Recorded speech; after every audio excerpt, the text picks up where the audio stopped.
গণতন্ত্র পুনরুদ্ধারের আন্দোলন এবং এই সরকারের পতনের আন্দোলনে গত সরকারের যারা আন্দোলনে শরিক হয়েছিলেন তাদের মধ্যে আপনারা জানেন যে অসংখ্য শত শত স্টুডেন্ট নাগরিক তারা প্রাণ হারিয়েছেন এবং কয়েক হাজার আহত হয়েছে।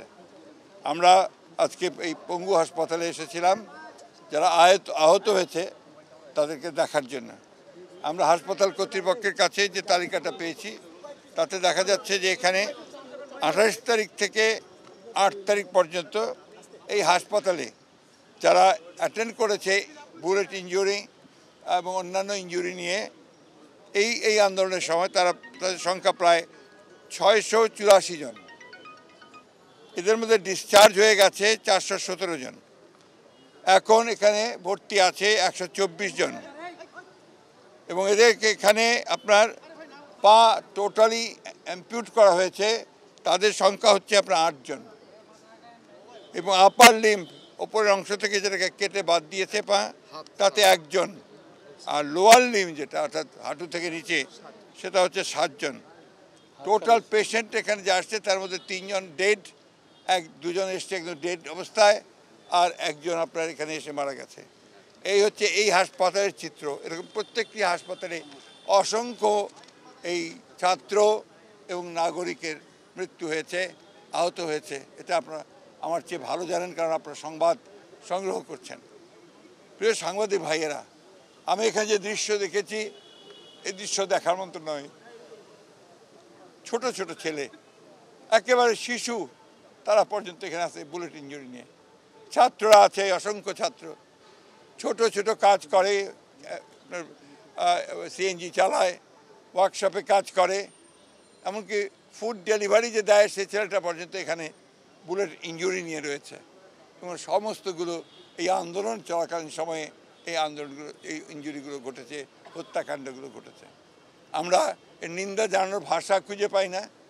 আল্লাহর কাছে অশেষ রহমতে এই শুকরিয়া আদায় করি যে এই ভয়াবহ যে দানবীয় সরকার, অত্যাচারী, নির্যাতনকারী, হত্যাকারী যে সরকার, তাদের পতন হয়েছে আমাদের ছাত্রদের সেই নেতৃত্বে যে আন্দোলন, নাগরিকরা সহ দেশের মানুষ, অন্যান্য রাজনৈতিক দলগুলো সহ সেই আন্দোলনে এই সরকারের পতন হয়েছে। তারা দেশ ছেড়ে চলে যেতে বাধ্য হয়েছেন। এটা আল্লাহর কাছে শুকরিয়া আদায় করি।